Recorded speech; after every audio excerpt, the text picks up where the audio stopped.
Welcome to Lordsgate School Talk Room. My name is Ngozi Chuka. Today we have a special guest. She is a mother, a proud parent of Lordsgate School, a devout Christian, a good singer and dancer, and she is very good in her business of making people stay healthy. As they say, health is wealth. Please join me and welcome Mrs. Gabriel.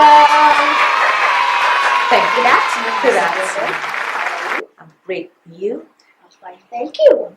So, today we are going to be discussing about a very vital topic, which I think young viewers and parents are like. So, please, how will you describe peer pressure to the viewers watching the show? Well, peer pressure is the influence on your behavior from the group or from the friends that you relate with socially. Okay, that was beautiful. So, let's move on to our next question. Would you say there is a good side or positive impact right from peer pressure? Exactly, there is a good peer pressure. Pressure to go to a good school, to further your studies, and to have maybe social responsibility are good forms of peer pressure. Can you give vivid examples of female and male peer pressure in different stages of your life? Well, the younger female, the pressure to want to be a princess, Barbie, to fashion a lifestyle after a cartoon character is a form of pressure. For the guys, to be an action figure hero is another form of peer pressure. Now, for the older ones, pressure to drink, drive recklessly, some habits come from peer pressure, but those are negative peer pressures. For those going up to smoke, drink, sometimes womanize, those are forms of peer pressure. How would you advise the female and male on how to avoid peer pressure on getting to them? Well, in avoiding peer pressure, one needs to look at the consequences of every action. Step back a little and ask yourself questions. What's the consequence of this action? Will this hurt anyone?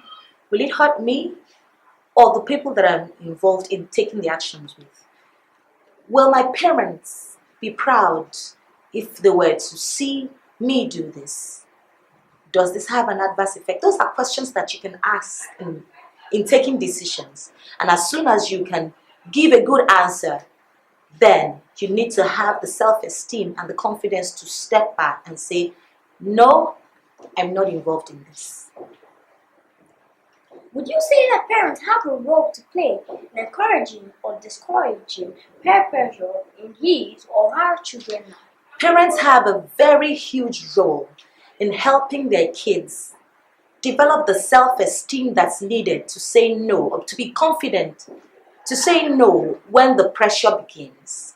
Children normally feel that, well, I need to do what my friends say do to be socially accepted by them, whether it's good or it's bad. So it's the job and the role of the parents to instill confidence in their kids so that they know that even if I don't do what my friends and the peer pressure is asking me to do, I'm still acceptable and my decision is best, whether it conforms to my peer pressure's values or it doesn't.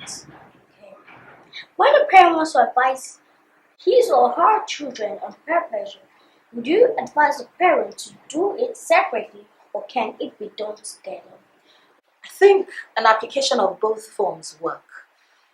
There are things that are gender specific that you would want to discuss with your female children. Yes, you should take them up on it privately, and so also for the male. But in a family arena where everyone is seated, maybe having good quality family time in front of the TV, that's also a good time to chip in some values, especially when there's a soap, for example, a soap opera going on, and a character is being exhibited by the actresses. You can point to them and say, well, this is good, this is how it should be, so that they do not pick wrong characters from the movies they watch, both together and separately. a combination of both approaches will work. What role does sex education play in peer pressure, and at what time should a child begin to get sex education? Well, sex education plays a vital role in the peer pressure because as soon as a child begins to have knowledge of the vices that are out there, they will be assertive to say no to things they should learn to say no to early and to the kind of peer pressure that will hurt them, whether now or in future. And the good age for sex education to start is as soon as a child becomes aware of their parts of the body. As soon as a child can say, this is my nose, this is my ears, these are my hands, that's a good time to start teaching the child about the public parts of the body and the private parts of the body. Please, Mom, what advice do you have for the kids all around on peer pressure?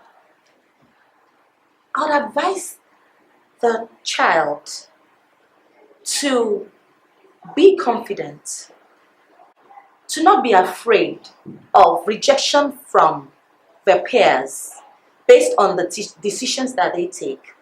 Saying no to negative peer pressure will leave you out of some, in quotes, fun that your friends will have. But you should also know that it leaves you out of the consequences of their bad behaviors. So knowing that, I advise every child to be assertive, to get confident, and to know that your self-esteem is based on good character, not being socially acceptable by your friends. Thank you, Mrs. Gabriel, for coming to today's show. It has been a wonderful time with you. Thank you for having me. Thank you guys for watching today's talk show. Do have a blessed and beautiful day. Bye.